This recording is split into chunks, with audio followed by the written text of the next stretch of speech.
অনেক অনেক কাল আগে বিদর্ভ রাজ্যের রাজা ছিলেন ভীম। তার কন্যা দময়ন্তী ছিলেন অপরূপা সুন্দরী, এমন সৌন্দর্য যেন নিজেই দেবী লক্ষ্মী পৃথিবীতে অবতীর্ণ হয়েছেন। অন্যদিকে নিষদ রাজ্যের রাজা নল, যিনি রথচালনায় অতুলনীয়, সাহসে অদম্য আর হৃদয়ে ছিলেন প্রেম ও ধর্মের প্রতিমূর্তি। একদিন দময়ন্তী যখন প্রাসাদের উদ্যানের মাঝে খেলা করছিলেন, একটি স্বর্ণরঙা রাজহাঁস এসে তার সামনে বসল।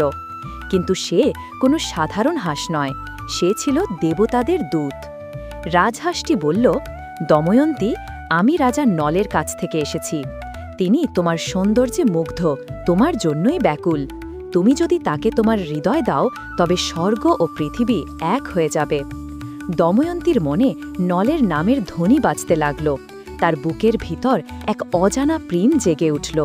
কিছুদিন পর রাজা ভীম ঘোষণা করলেন, আমার কন্যা দময়ন্তীর স্বয়ম্বর অনুষ্ঠিত হবে। সমস্ত রাজা ও দেবতারা তাতে আমন্ত্রিত। দেবরাজ ইন্দ্র, অগ্নি, যম, বরুণ সবাই এলেন দময়ন্তীর স্বয়ম্বরে। আর এলেন নলও, দেবতাদের সমান গৌরবে, মানব রূপে। কিন্তু দেবতারা দময়ন্তীর কাছে বললেন, আমরা চারজনই তোমাকে চাই, কিন্তু তুমি যে নলকে ভালোবাসো তার কাছে আমরা হেরে যাব, তাই আমাদের সাহায্য করো। দময়ন্তী বিনীতভাবে বললেন, প্রভুগণ, আমি নলকেই বেছে নিয়েছি, কারণ আমার হৃদয় তারই জন্য।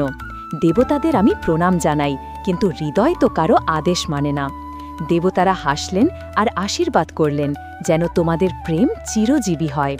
দময়ন্তী মাল্য পরালেন নলের গলায় এবং সারা সভা ধ্বনিত হল, জয় নল, জয় দময়ন্তী। তাদের বিবাহ হল, সুখে কাটতে লাগল দিনগুলো। কিন্তু ভাগ্যের চক্রে সুখ চিরস্থায়ী হয় না।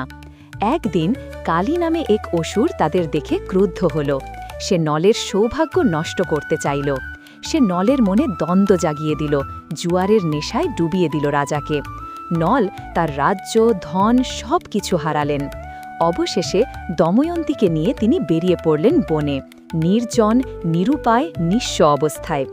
বনের পথে রাতের অন্ধকারে নল বুঝলেন, দময়ন্তীর কষ্ট তিনি আর সহ্য করতে পারছেন না। তিনি চুপি চুপি দময়ন্তীকে ঘুমন্ত রেখে চলে গেলেন দূরে। দময়ন্তী ঘুম ভেঙে দেখলেন, চারিদিকে বন, পাখির ডাক, কিন্তু নল নেই। তিনি পাথরের মতো স্থির হয়ে গেলেন, তার কান্নায় কেঁপে উঠল বন। দীর্ঘদিন পর, বহু কষ্টের পর, দেবতাদের কৃপায় দময়ন্তী আবার নলের সঙ্গে মিলিত হলেন। নল বুঝলেন যে প্রেম সত্য, তাকে কোনো কালি, কোনো দুঃখ, কোনো দূরত্ব ভাঙতে পারে না। নল ও দময়ন্তীর প্রেম আমাদের শেখায় যে ভালোবাসা সত্য, সে কখনো হারিয়ে যায় না। ভাগ্য তাকে যতই পরীক্ষা করুক, অবশেষে সে ফিরে আসে তার নিজের আলোয়।